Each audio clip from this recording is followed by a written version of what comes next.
warahmatullahi wabarakatuh. Waalaikumsalam warahmatullahi wabarakatuh. Alhamdulillah, wassalatu wassalamu ala Rasulillah wa ala alihi wa sahbihi wa sallam taslima.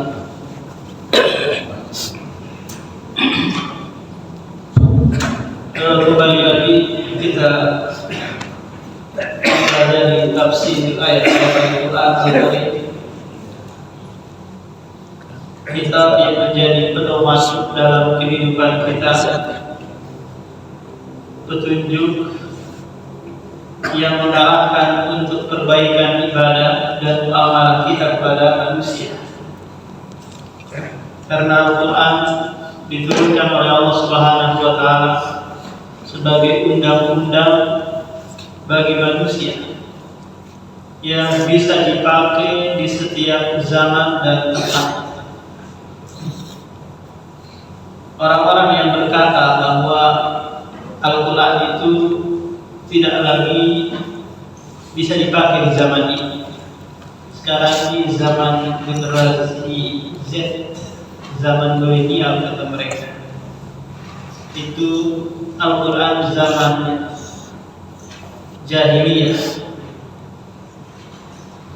Orang-orang yang seperti ini tidak paham bahwa Al-Quran ini itu diturunkan, digunakan hingga akhir zaman nanti. Allah Subhanahu wa Ta'ala menurunkan Al-Quran yang berisikan 30 juz, 114 surah, 6.600 ayat lebih. Itu kandungannya hanya 3, Pak. Yang pertama berisikan tentang kisah-kisah. Yang kedua tentang keesaan kepada Allah. Yang ketiga tentang al-ahkam, hukum-hukum. Dan ketiga hal ini mengarahkan kepada kemaslahatan umat manusia. Semua sudah diberikan contoh, semua sudah disebutkan hukumnya. Nah, sekarang kita masih di surah Abasa, di akhir-akhir surah Abasa, di mana di akhir-akhir surah Abasa ini Allah Subhanahu wa Ta'ala menyebutkan sebagian kondisi keadaan ketika ditegakkan hari kiamat. Kemudian nanti dilanjutkan lagi di surah setelahnya dan di surah setelahnya. Keadaan dan kondisi apa Pak saat ditegakkannya hari kiamat. Kapan itu? Wallahu a'lam. Ini hal yang gaib yang dirahasiakan oleh Allah sampai malaikat nabi itu tidak diberitahukan. Apa tujuannya Pak? Tujuannya agar manusia itu siap-siap kapan saja. Kalau orang sudah tahu bahwa hari kiamat tahun 2024, orang akan siap-siap kan? Dan orang-orang yang hidup di tahun 1900 itu belum siap-siap. Orang masih lama, nanti aja. Atau kita sekarang di 2023, kalau dikabarkan hari kiamat nanti di 2200, masih lama. Tenang aja. Jadi tujuannya itu kenapa dirahasiakan agar orang itu bersiap-siap kapan saja. Akan ada seorang badui bertanya kepada Rasulullah, "Mata sah, kapan hari kiamat?" Rasulullah menyebutkan kepada orang itu, kepada badui ini, "Ma'adakalaha," apa yang kau persiapkan. Bukanlah suatu hal yang penting engkau mengetahui, tapi yang penting bagimu adalah apa yang kau siapkan. Apakah dirimu sudah siap untuk menjumpai hari kiamat? Maka si badui itu berkata bahwa tidak ada yang kupersiapkan ya Allah kecuali aku cinta kepada Allah dan Rasul-Nya. Maka kata Rasulullah, anta ma'aman ahbabta, engkau bersama orang yang engkau cintai. Coba lihat, Meskipun amalanmu tidak sama dengan Rasulullah, tidak sama dengan Abu Bakar, Umar, dan yang lainnya, tapi karena kecintaanmu kepadanya, inilah yang menyebabkan kamu dikumpulkan bersama kekasih. Maka kata Anas bin Malik yang meriwayatkan hadis ini, tidak ada yang membuat kami bahagia setelah masuk Islamnya kami kecuali ucapan Rasulullah ini, anta ma'a ahbabta, engkau bersama dengan orang yang engkau cintai. Jadi hari kiamat Pak dirahasiakan oleh Allah. Hanya saja Allah menyebutkan kejadian-kejadian, dan sebelum sampai pada kejadian tersebut Allah menyebutkan lagi apa? Tanda-tanda kecil dan tanda-tanda besar.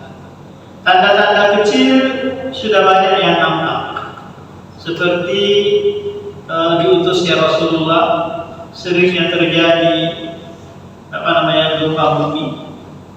Kemudian di mana orang-orang yang dulunya beralas kaki, miskin, itu sekarang sudah mulai meninggikan bangunan, pencakar langit gitu Pak, seperti yang terjadi di kota Emirat itu. Ini digambarkan oleh Rasulullah dan ini sudah terjadi. Di mana nanti sudah mulai juga muncul Pak, di mana bayi yang lahir itu kebanyakan perempuan. Ini tanda-tanda kiamat kecil. Perbandingannya nanti Pak 1:50. 1:50.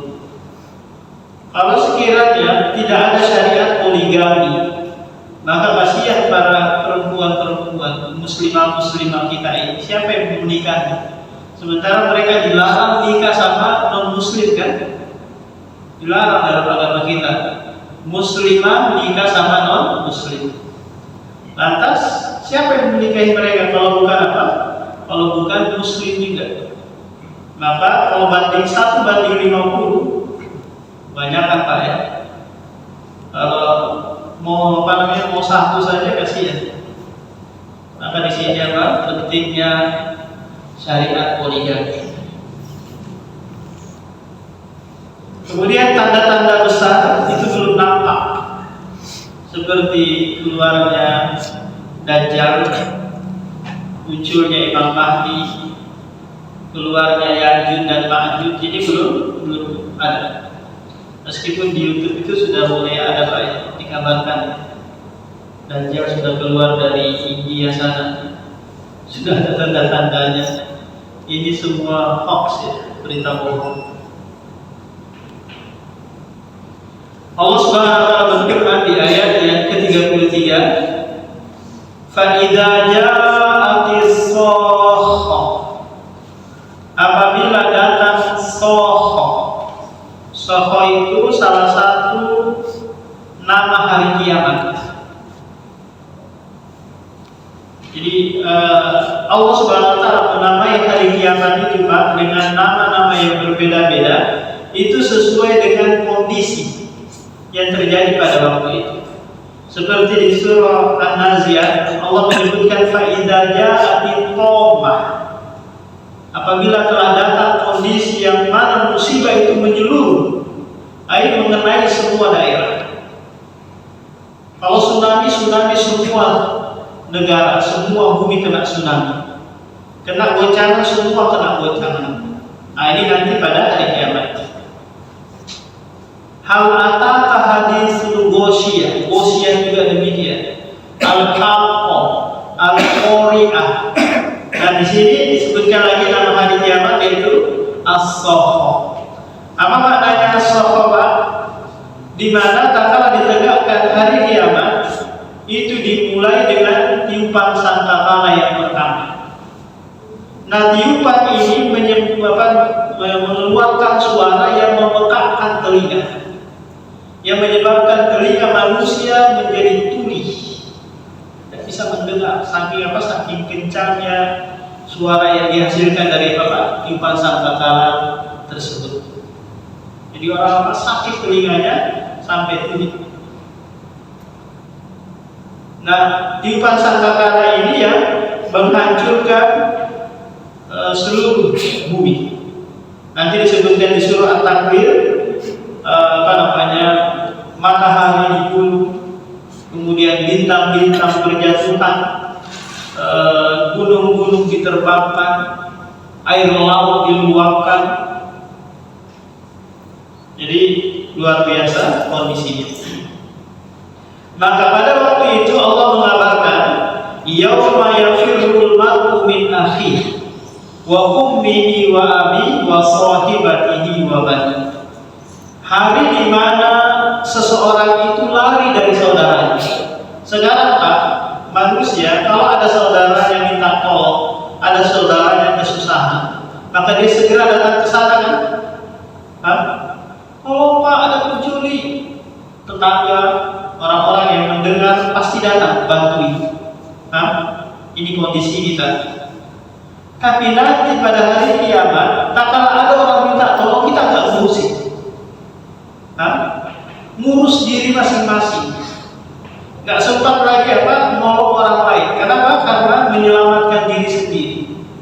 Semua pada kesibukannya sendiri-sendiri. Jadi nggak sempat lagi mikirin orang lain. Wa ummihi wa akhi.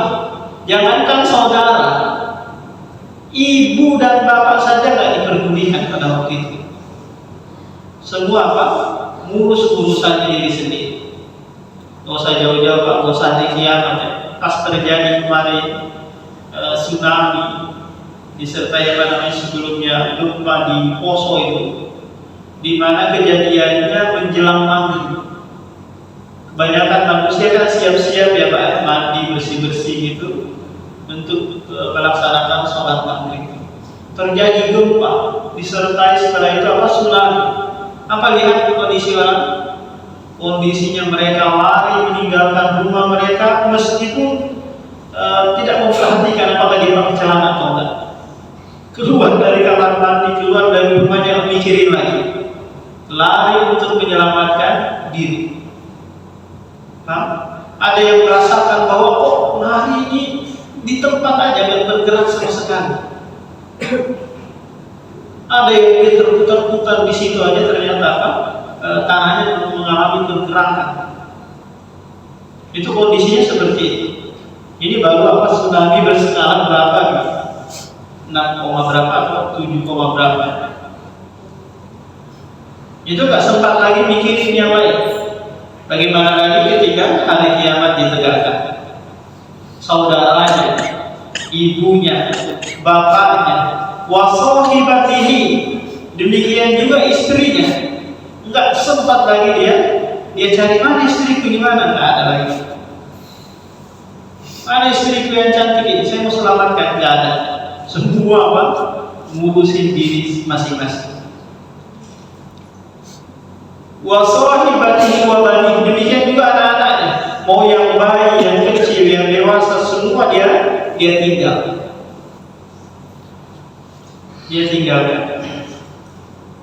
Apa yang menyebabkan orang-orang bersifat seperti ini Pak? Seakan-akan ini adalah egois ya. Egoisme yang muncul di sini. Mementingkan diri sendiri. Apa kira-kira menyebabkan ini? Muncul egois ini karena kondisi.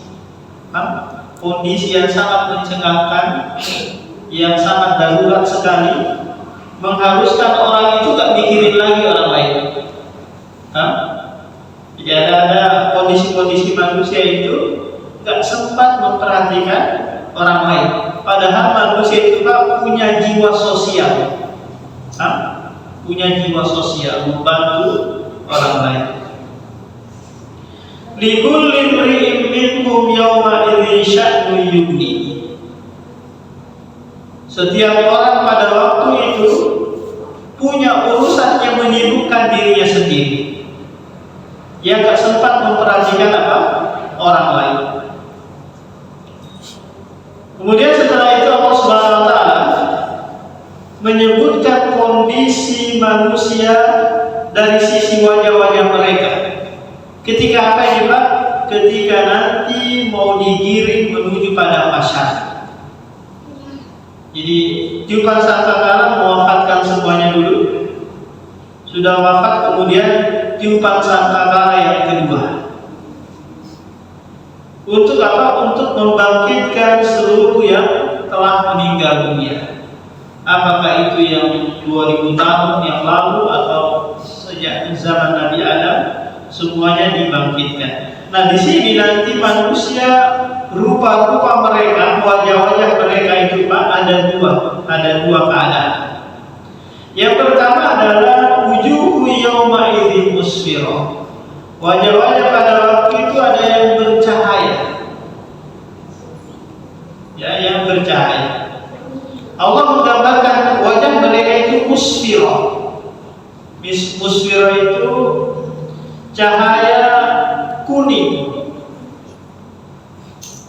Karena apa namanya? Karena berseri-seri wajahnya. Dhahikatun mustabsyirah, dalam keadaan tertawa dan mustabsyirah, memberikan kabar gembira. Jadi orang yang wajahnya berseri-seri, senyum, tertawa-tawa, biasanya orang apa ini Pak? Orang bahagia kan? Dan dia siap menjemput kebahagiaan. Tapi kalau wajahnya murung, wajahnya cemberut, wajahnya kusut masam, maka orang-orang ini kondisinya apa? Tidak lagi bahagia, tidak sedang bahagia.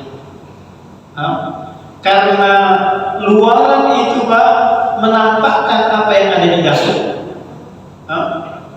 Luaran itu menampakkan apa yang di dalam. Jadi mata atau wajah kita merupakan jendela yang bisa melihat kondisi apa hati kita.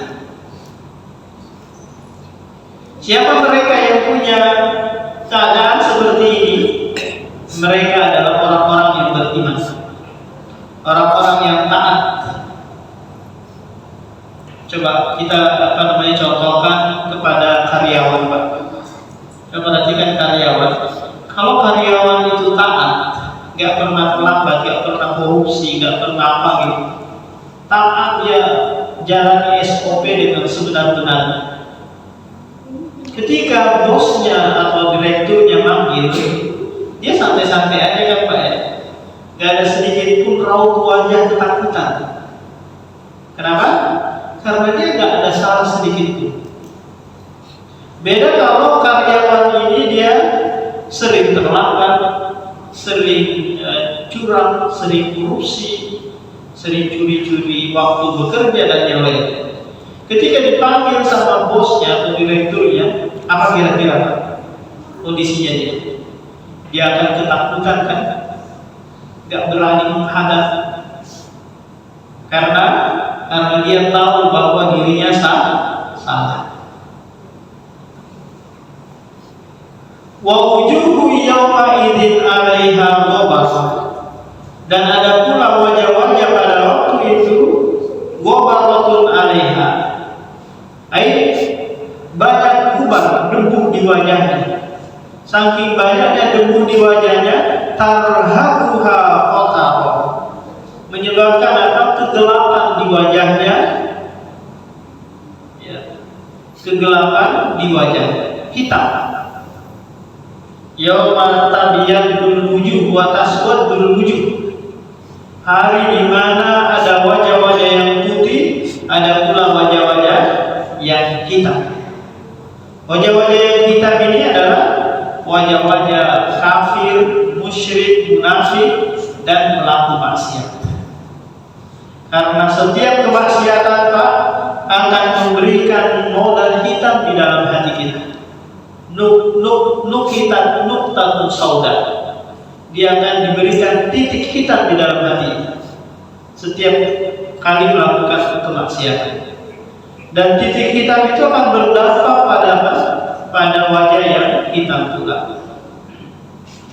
Ulaika humul kafaratu al-fajr. Mereka yang wajahnya hitam tersebut adalah orang-orang yang kafir lagi fajir, melakukan kefajiran di muka bumi. Nah, ini akhir dari surah Abasa. Sekarang kita masuk ke surah At-Takwir,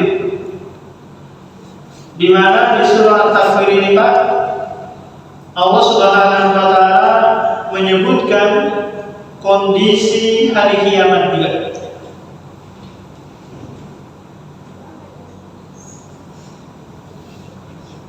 Surah At-Takwir ini merupakan makkiyah yang Allah turunkan kepada Rasulullah di saat Rasulullah masih berada di Mekah, belum hijrah.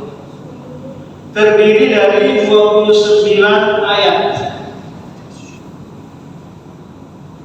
Allah Subhanahu wa taala memulainya dengan firman-Nya, "Idza syamsu kuwirat." Apabila matahari digulung, sehingga menyebabkan cahayanya tiada lagi.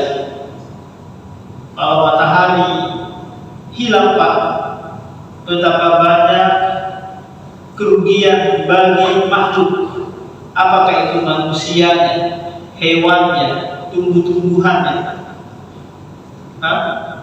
Banyak sekali yang dirugikan kalau matahari tidak ada. Coba di siang hari kalau tidak ada cahaya matahari, maka kita butuh penerangan kan? Penerangan itu membutuhkan energi, apakah itu PLTD, PLTU dan yang lainnya untuk membuat cahaya lampu. Demikian juga buah-buahan, tanaman-tanaman itu tidak bisa melakukan proses pemasakan. Kenapa? Karena tidak ada cahaya matahari. Wa idzan nujumu kadarat, dan apabila nujum bintang-bintang berjatuhan.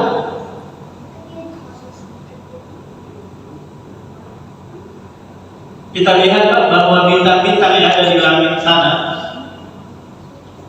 itu sekarang tujuannya ada 3. Allah mengadakan bintang-bintang itu tujuannya ada 3. Yang pertama adalah zinatus sama. Walaqad zayyana as-samaa'a dunya bizinati. Sebagai hiasan langit, berkedip-kedip memberikan cahaya. Ini tujuan yang pertama. Tujuan yang kedua adalah rujuman lisyayatin, sebagai alat melempar syaitan yang sedang mencuri kabar dari langit. Jadi kadang mereka dilempar dengan bintang-bintang tersebut.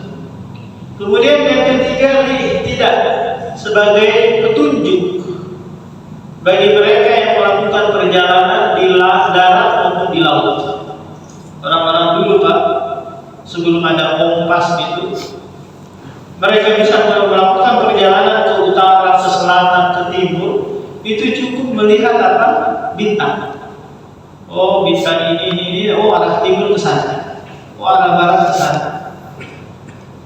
Mereka sudah paham tentang hal ini. Belum ada kompas, belum ada alat-alat yang canggih. Jadi tatkala bintang-bintang berjatuhan, yang kita lihat dia kecil, padahal dia itu Pak lebih besar daripada bulan, lebih besar daripada matahari. Kelihatan kecil karena jauh dari bumi.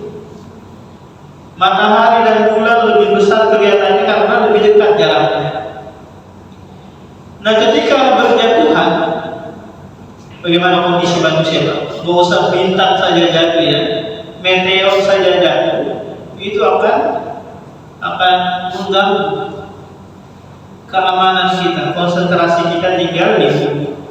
Tapi adanya atmosfer gitu ya, mengarahkan benda-benda langit untuk jatuh ke bumi. Coba bayangkan kalau nggak diarahkan ke daerah-daerah lain gitu, kita nggak nyaman. Dikit-dikit ada benda langit lagi jatuh di atap kita, padahal atap kita sangat tipis sengnya gitu ya. Nggak batu di kita aja bisa jebol. Apalagi yang kena meteor, bintang dan yang lainnya. Wa idzal jibalu suyirat, apabila gunung-gunung diterbangkan seperti layaknya debu atau bulu yang dibawa angin. Padahal kita sekarang tahu bahwa gunung-gunung itu kokoh sebagai penyangga pasak bumi, menahan goncangan. Nanti pada hari kiamat mereka semua gunung-gunung tersebut diterbangkan. Wa idzal isyaru utilat, dan apabila isya ini adalah onta-onta yang sedang melahirkan, yang sedang hamil besar. Utilat, ditinggalkan. Jadi orang Arab itu Pak, kalau ontanya hamil besar sudah menjelang detik-detik mau melahirkan, itu ditungguin. Rela dia bermalam di kandang onta itu menjaga kehadiran anak onta. Kenapa Pak? Karena mereka tahu bahwa onta itu barang yang berharga, bernilai tinggi. Nanti kan sekali ketika keluar anak onta itu seukuran atau sebesar kambing umur 2 tahun atau lebih Pak. Coba. Kambing umur 2 tahun atau 3 tahun kan gede ya. Lebih gede lagi anak onta. Itu langsung bisa lari ke sana kemari. Itu kebiasaan orang-orang Arab. Dan nanti ketika terjadi hari kiamat, orang-orang Arab itu yang melihara ontanya sedang hamil besar tungguin itu ditinggal semua. Wa idzal uhusyu husyirat, apabila manusia jumi'at dikumpulkan, wa matat dan diwafatkan. Wa idzal biharu sujirat, dan apabila bihar air laut sujirat, dipanaskan seperti seperti api. Kita tahu bahwa air laut itu sekarang dingin kan Pak ya. Nanti pada hari kiamat dia dipanaskan, kemudian dia diuapkan. Dipanaskan dengan apa ini? Ternyata di dalam dasar laut itu di bawahnya ada juga gunung-gunung yang bisa mengeluarkan lava gitu ya, benda-benda yang sangat panas yang membuat air itu mendidih, membuat air laut menjadi apa? Menjadi panas. Wa idzan nufusu zuwijat, wa idzan nufus, dan apabila nufus jiwa-jiwa zuwijat, disatukan lagi, disatukan setelah berpisah. Wa idzal mau'udatu su'ilat, dan apabila mau'udah ini adalah anak-anak perempuan yang mana dia dikubur hidup-hidup oleh bapaknya. Ini kebiasaan orang-orang musyrik jahiliyah Pak. Ketika istrinya itu melahirkan anak perempuan, wajah mereka murka, marah. Kemudian setelah itu apa yang dia lakukan? Anak bayi perempuannya ini dikubur hidup-hidup. Bahkan ada di putrinya yang sudah agak besar itu melihat bapaknya mencangkuli tanah. Untuk apa? Untuk memasukkan putrinya ke dalam tanah tersebut, dikubur hidup-hidup. Karena orang Arab itu pada umumnya ya, dari dulu sampai sekarang sebagian orang Arab tidak senang dengan anak perempuan. Kenapa dengan anak perempuan ini Pak? Karena ternyata anak perempuan ini pemutus nasab, sekaligus pemutus warisan. Jadi tak kala ada anak perempuan kita, terus kita tak punya anak laki-laki Pak, maka nasab kita terputus. Nanti kalau anak perempuan perempuan kita ini punya anak lagi, berarti cucu kita kan, cucu kita ini gak disandarkan lagi kepada kita. Contoh, Rasulullah punya putri namanya Fatimah. Fatimah nikah sama Ali, melahirkan siapa? Hasan dan Husain. Nah, Hasan ini nanti disandarkan kepada bapaknya, Hasan bin Ali. Ali disandarkan kepada bapaknya, Abu Thalib. Putus, gak ada Hasan bin Fatimah binti Muhammad, gak ada, karena terputus. Jadi jalur keturunan Rasulullah sudah terputus. Kenapa? Karena Rasulullah punya dua anak laki-laki, Abdullah, Qasim sama Ibrahim, 3 anak, semuanya meninggal dunia. Masih kecil-kecil meninggal dunia. Yang tersisa adalah putri-putri. Jadi disebutkan di dalam Al-Quran, jadi orang jahiliyah ini tidak senang dengan kehadiran anak perempuan. Sampai ada seorang syekh menceritakan, dia ada orang Arab datang kepadanya mengeluhkan bahwa istri saya melahirkan anak perempuan pertama, saya masih bersabar. Melahirkan anak yang kedua lagi perempuan, saya bersabar. Sampai ke anak yang ke-6 perempuan, saya masih bersabar. Kemudian saya ancam istri saya, kalau nanti anak yang ke-7 masih juga perempuan, saya ceraikan kamu. Ya sudah tidak tahan lagi. Kemudian malam harinya Pak, dia mimpi diadili oleh Allah Subhanahu wa Ta'ala, kemudian divonis masuk neraka, kemudian mau dilemparkan ke neraka melalui pintu neraka yang pertama, ternyata ada putrinya di sana yang menghalang, jangan masukkan ayah saya di sini. Kemudian pintu neraka yang kedua ada putrinya juga yang kedua, sampai pintu yang ke-6 semua ada putrinya di sana menghalangi. Karena pintu neraka itu ada 7 Pak, pas pintu yang ke-7 dia langsung terbang. Kemudian berangan-angan, kalau sekiranya nanti istriku lahir ada anak perempuan, biar nanti menghalangnya di pintu neraka yang ke-7. Karena pintu neraka itu jumlahnya ada 7.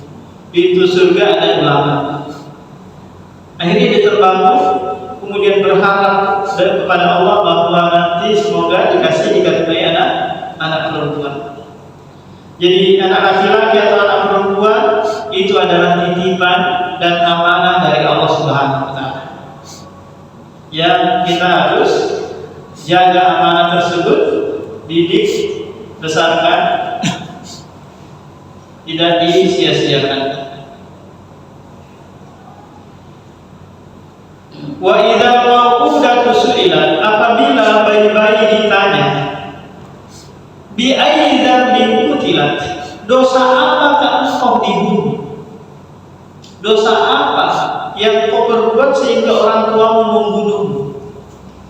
Ini yang akan ditanyakan kepada bayi-bayi yang dibunuh hidup-hidup oleh ayah-ayah mereka di zaman jahiliyah. Maka mereka tidak bisa menjawab, tak tahu saya dibunuh ini dengan salah apa? Apa salah saya? Ternyata mereka membunuh anak-anak mereka karena bapak tadi, karena tidak senang dengan anak perempuan, karena menganggap anak perempuan ini pemutus nasab dan pemutus warisan. Apa maknanya pemutus warisan ini Pak? Gambarannya ini Pak, bapak sekarang punya putri, ya kan? Punya putri. Putri bapak ini nikah, kemudian nanti punya anak. Bapak meninggal dunia, putri bapak sudah meninggal juga ini, maka cucu bapak gak dapat warisan. Cucu bapak nanti gak dapat warisan dari bapak. Kenapa? Karena disambung oleh perempuan. Cucu perempuan, cucu laki-lakinya atau perempuan itu gak bisa dapat warisan. Kenapa? Karena dihubungkan oleh perempuan. Beda halnya kalau anaknya laki-laki. berarti dia masih dapat warisan. Jadi segala sesuatu yang dihubungkan oleh perempuan tidak dapat warisan. Maka itu sebabnya orang-orang jahiliyah membunuh anak-anak putri mereka. Wa idza suhufu nushirat, apabila suhuf ini catatan-catatan amalan kita, amalan kebaikan atau amalan keburukan, semua dicatat oleh malaikat. Nanti di padang mahsyar akan disebar. Ada yang mengambil dengan tangan kanannya, ada pula yang mengambil dengan tangan kirinya, ada pula yang mengambil dari belakang punggungnya. Orang-orang yang mengambil dengan tangan kanannya ini tanda dia bahagia, selamat. Tapi orang-orang yang mengambil dengan tangan kirinya celaka ini. Ketika catatan-catatan amalan ditebak. Wa idza sama'u kushitat, dan apabila langit kushitat nuzi'at min makaniha, diturunkan, dicabut dari tempatnya. Ini kapan? Nanti di hari kiamat. Wa idza jahimu su'irat, dan apabila neraka jahanam su'irat dipanaskan. Wa idza jannatu uzlifat, dan apabila surga qurribat didekatkan. Ada berapa kondisi nih Pak yang disebutkan di surat Takwir ini? 1, 2, 3, 4, 5, 6, 7, 8, 9, 10, 11, 12. Ada 12 kondisi. Untuk apa semua disebutkan ini? Alimat nafsu ma ahdarat, agar manusia itu sadar apa yang telah dia hadirkan semasa hidupnya, apa yang telah dia perbuat semasa hidupnya, berupa kebaikan ataukah keburukan. Ini tujuannya. Tujuannya agar manusia itu sadar. Anda kepengen bahagia, maka perbanyak perbendaharaan kebaikan. Karena semuanya nanti akan ditampakkan, dihadirkan oleh Allah Subhanahu wa Ta'ala. Yang mana Allah sebutkan yauma tublas sarair, hari di mana ditampakkan semua rahasia-rahasia. Sudah masuk waktu Pak ya? Ada yang bertanya